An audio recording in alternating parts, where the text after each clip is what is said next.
Exciting day in our city. I want to thank you all for being here.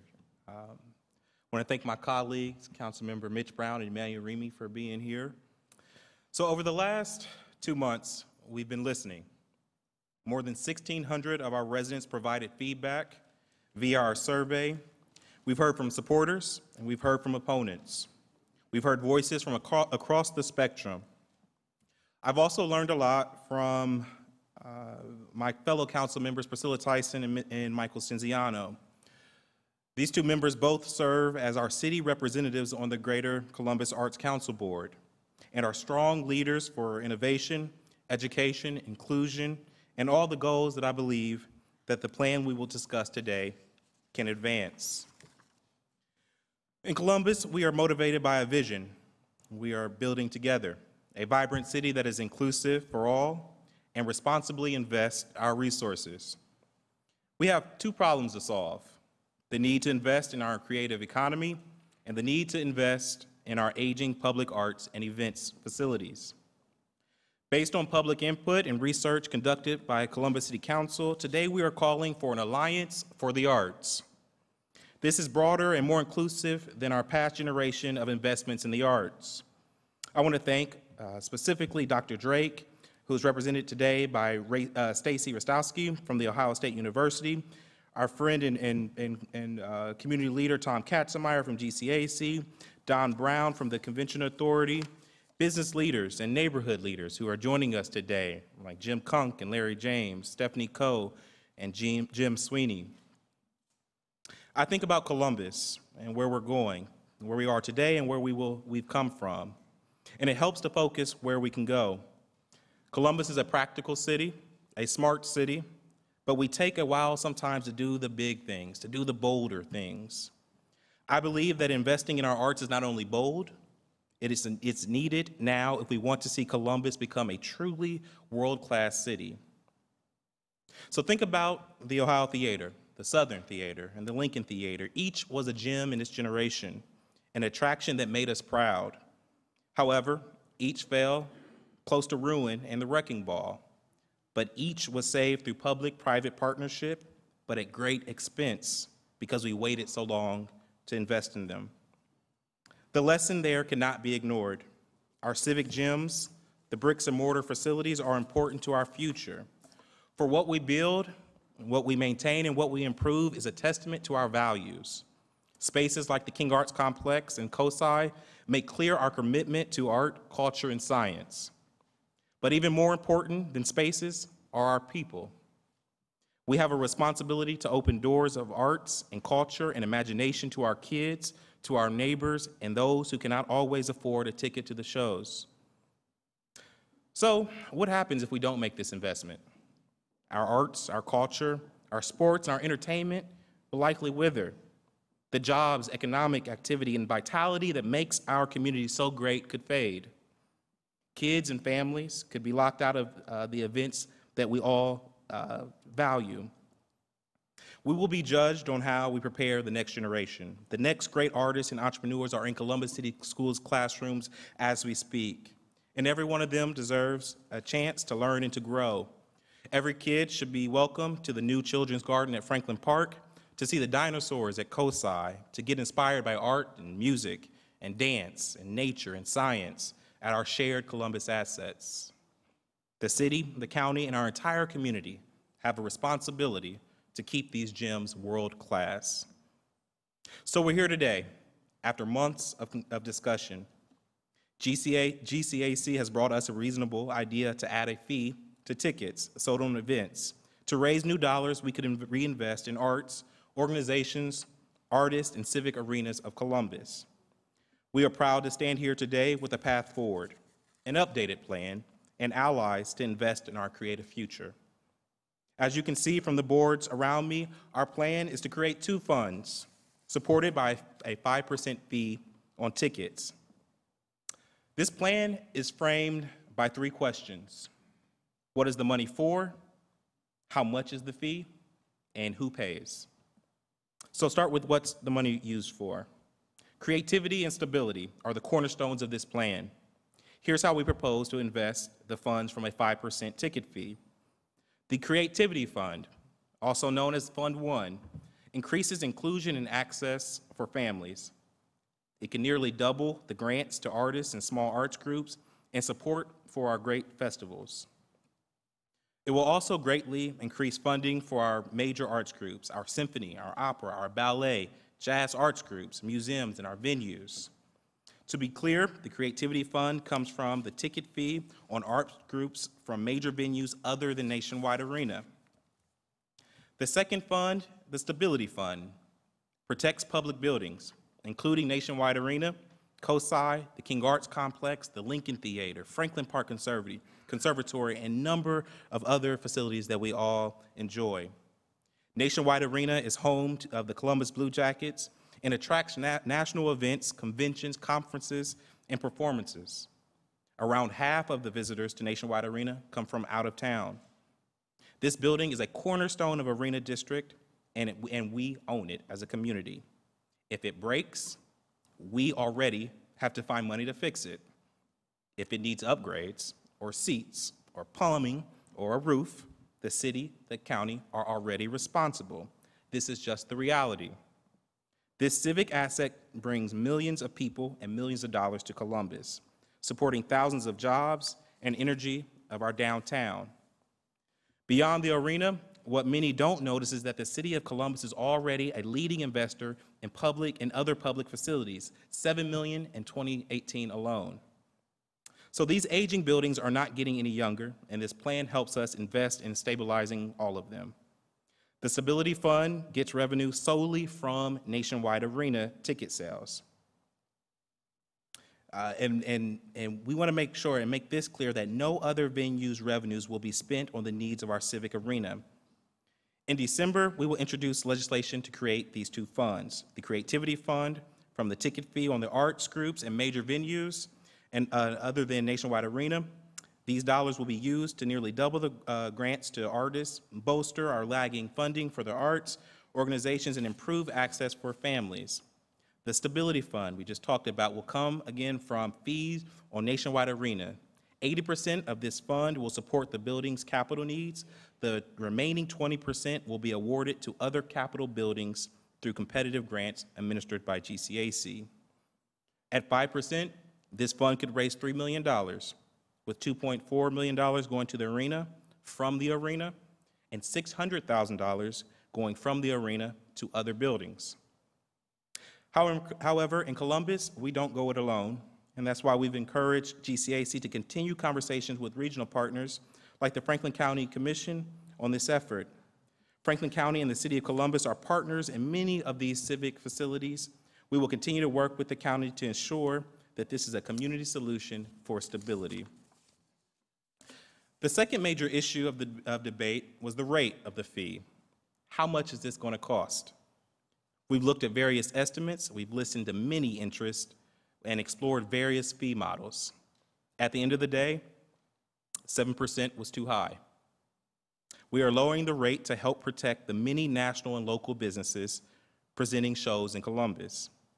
By cutting GCAC's proposed rate from 7% to 5%, we believe the market can continue to grow and attract national tours. As of today, and over the next few weeks, we remain open to reasonable amendments to our plan. Corporate contributions from Columbus companies to the arts are in the millions already, and we gladly welcome more companies to support the Creativity Fund. The final big question was exemptions. Who has to pay for this? We agree with the Greater Columbus Arts Council's recommendation to exempt venues with audience capacity under 400 and tickets costing less than $10. However, for me, and hearing from my colleague, Councilmember Remy, we specifically wanted to make sure that the movie tickets for $10 and under were exempt.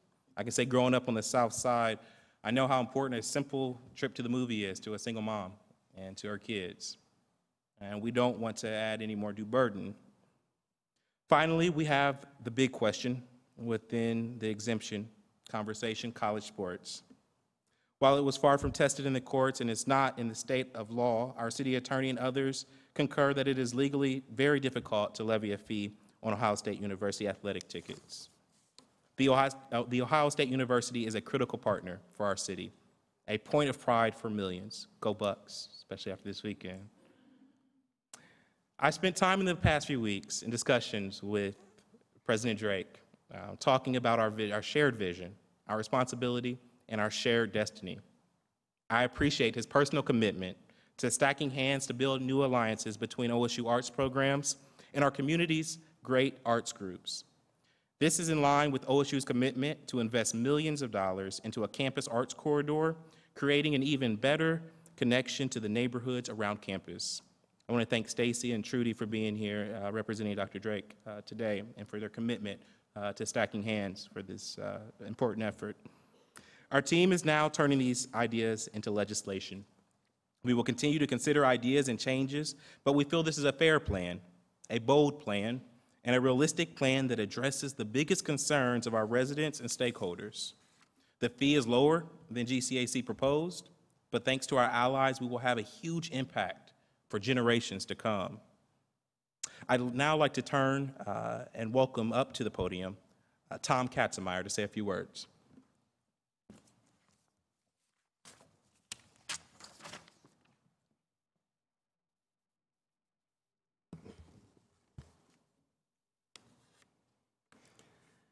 The Greater Columbus Arts Council is grateful for the time and effort that Council President Hardin, Mayor Ginther, and City Council members Stinziano, Mitch Brown, who's here with us today, Emmanuel Remy, who's here with us today, Jiza Page, and Priscilla Tyson have invested in listening to all voices in this legislative process. We are also grateful to Council President Hardin for his leadership and proposed revisions to the GCAC's ticket fee proposal to sustain Columbus arts and culture, economy, and sector. While the reduction from 7% to 5% doesn't generate the full amount needed to fill the identified annual funding gap of $15 million, it potentially provides approximately $6.6 million available for community funding directly serving artists and neighborhoods. And GCAC and the arts community strongly support Council President Hardin's revisions. I am proud of our nonprofit arts and culture organizations, and not just because they individually and collectively remain committed to being part of the solution, but because these nonprofit organizations, many represented here today, have stepped up and agreed to place this fee on their own tickets and admissions. Let me repeat that. They have stepped up to be part of the solution to sustain and protect the arts, and they have agreed to place this fee on their own tickets and admissions. That's important to point out because in other communities with ticket and admissions fees, the standard is to exempt nonprofits from the fees, but that's not the Columbus way. The funds provided by this new fee will be invested across our community in neighborhoods, in organizations large and small, and in artists in every arts discipline. This investment will increase significantly opportunities for festivals like the Southeast Asian Theater Festival, the 2x2 Hip Hop Festival, organizations like State of the Art Productions, which casts people across age, gender, and ethnicity, theater groups like Available Light Theater and Red Herring Theater Company, and their Pay What You Can policy, and neighborhood events and projects like Summer Jam West in the Hilltop and Maroon Arts Group's Box Park in the King Lincoln District. These funds will improve access for families at places like the Columbus Museum of Art, the Lincoln Theater, and Franklin Park Conservatory. Cultural organizations will be able to increase to nearly 1.5 million the arts education opportunities they provide for children, many from the most economically challenged schools in our community. This is vital to education in Columbus. Studies show that low-income students who participate in the arts are 5 times less likely to drop out and twice as likely to graduate college. With these funds, GCAC will be able to award almost twice as many artist grants each year, seeding the genius for the next Amina Brenda Lynn Robinson, Elijah Pierce, or Denny Griffith, and strengthening our draw to world-renowned talents such as Ann Hamilton, Byron Stripling, and Edward Lang, who chose to make Columbus their home. The impact of the grants enabled by these new funds will be felt by people of all ages, backgrounds, and income levels throughout the city. Without these new funds and investment in our facilities, our arts and entertainment options will decline, as well as employment options for creatives. Fewer children will have educational opportunities as organizations struggle to stabilize their core functions. Opportunities for more inclusion and access for all families will be lost, and we will not be able to attract the world-class performances, exhibitions, and conventions that make our city great. We are competing for business, tourism, and residents against cities who invest twice as much and more in the arts as Columbus does. Failing to secure these new funds is too much for Columbus to risk. But if City Council passes this proposed ticket fee, these new public funds will be a game changer for the arts and our entire community. More outreach and events in Columbus neighborhoods for people of all ages, and a crucial level of sustainability for the organizations that are the cornerstone of our education, economic development, and tourism efforts. In Columbus, we work together to find solutions. We're looking forward to demonstrating the Columbus way once again through this unique public-private partnership to fund the arts and cultural facilities. Thank you very much. I'd now like to introduce Dawn Brown, who's Executive Director of the Franklin County Convention Facilities Authority.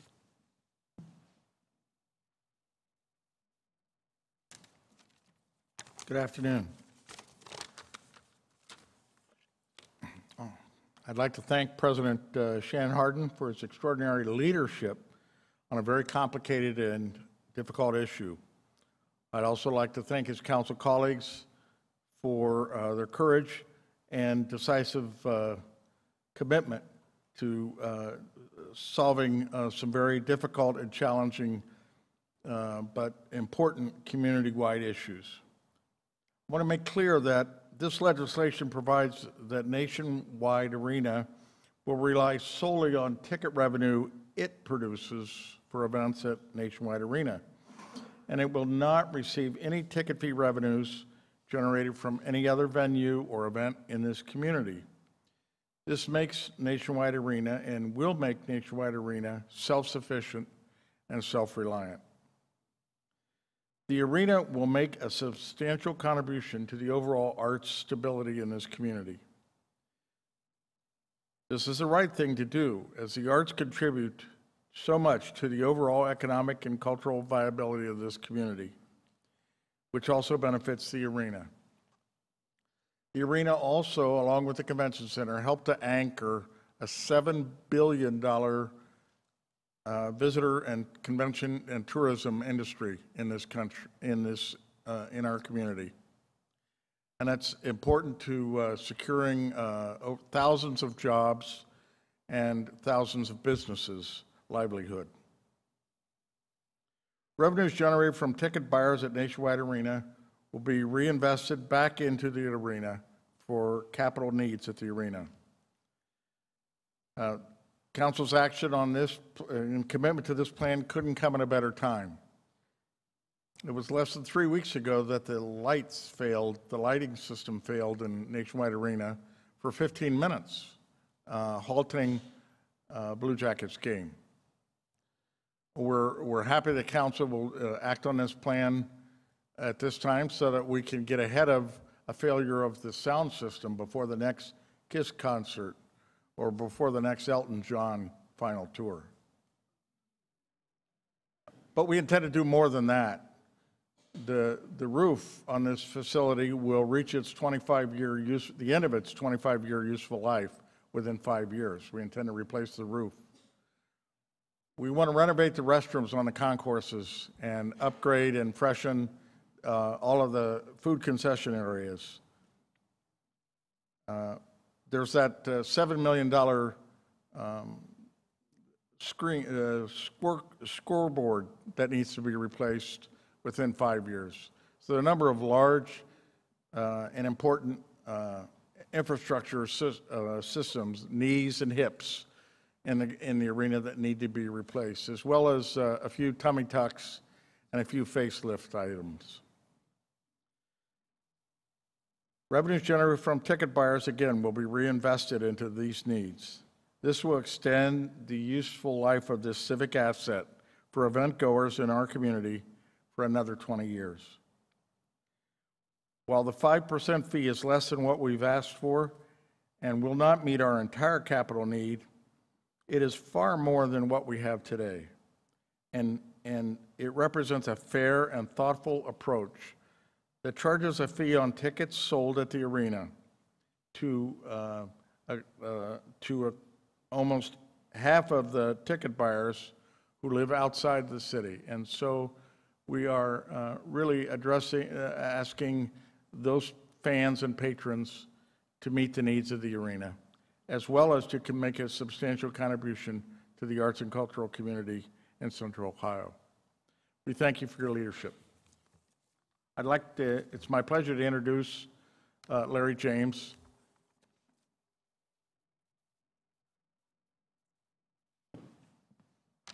Good afternoon, President Hardin, council members, administrators. Thank you very much for your leadership on this matter. Thank all the arts organizations for their input and the citizens as a whole for their input. On behalf of 2,000 members of a diverse citizens coalition, Protect Art for Columbus, I stand with GCAC in supporting this proposition. We support the ticket fee concept for two reasons: its economic impact and its educational component and educational impact. For anyone who's worked with the arts organization, when you find an artist who's employed or an artist's creativity and energy, it lights up the world, and it makes a lot of difference for this community. On the economic side, we're talking about 15,000 jobs, $373 million in household income annually. Clearly an item on any company's checklist looking to relocate to Central Ohio. The proposed ticket fee protects Columbus's arts, economy, and revitalizes Columbus as a whole. Secondly, we support the proposed ticket fee to protect access to the arts for all members of this community, family, children participating in art, irrespective of the zip code and the neighborhoods they live. The bottom line is a lot of folks have been left out of the opportunity to participate in a very curious, engaging, meaningful, substantive manner where we see education as a whole cutting back on education. This is where GCAC shines, and this money will help them do that job a lot better. Protect Art for Columbus believes GCAC proposed ticket fee compromise is fair and reasonable. It will help keep jobs, incomes, educational value, and civic vitality flowing in our community. Finally, the question on most people's mind is the following: what will the 5% fee cost me? This is important. If you buy a $15 ticket, it's an additional 75 cents. If you buy a $25 ticket, it's an additional $1.25. A $50 admission price brings an additional $2.50. A $100 ticket brings $5.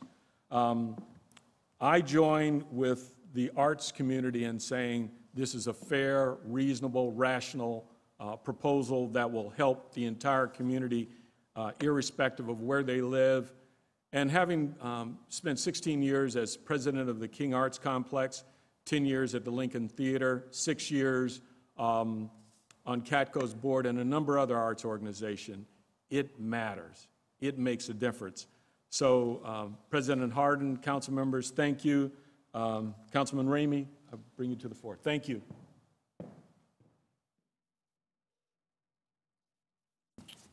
Thank you very much, Larry. Thank you, Don Brown, Tom Katzenmeyer. Most importantly, I'd like to thank Council President Hardin, not only for his leadership, but for keeping us apprised in every step of the way. I'd also like to thank my colleagues for a very continual, thoughtful, and deliberate dialogue about this important subject. We've heard from all sides. We've listened, we've challenged, and we've learned to come up with a great compromise today. This collaborative proposal reflects what we know, that our progressive, growing city needs a robust arts community that not only thrives, but inspires. With state-of-the-art facilities, preserving our past and advancing us into our future.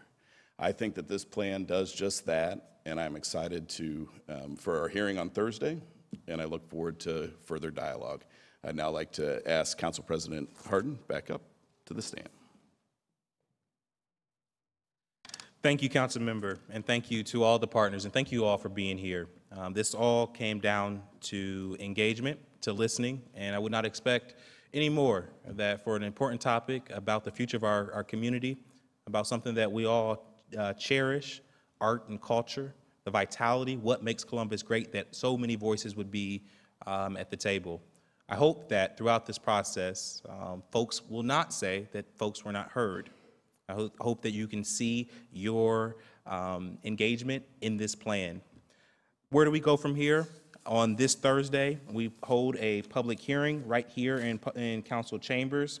That's Thursday, November 29th at 5 p.m. We plan then to introduce the final legislation in December for first reading and then passage. There's so many people to thank. I want to thank all the folks that are here, thank our partners, a couple other folks that have been in specific conversations with, and I really do appreciate their input. Mr. Jim Lorimer, the Quarter Horse Congress. My father was raised American Quarter Horses, and so I'm very close to the Congress, to the Columbus Blue Jackets and Mr. Priest, and Mike Priest, for his laser-like focus and engagement. I thought it was fair. My good friend, Nanette Macy-Junes from the Museum of Arts, she made it clear in several meetings, really what we're talking about. Our assets that we all value will depreciate and fall apart if we don't step up as a community. Today, we have a plan to step up. Thank you so much. Look forward to speaking with each and every one of you.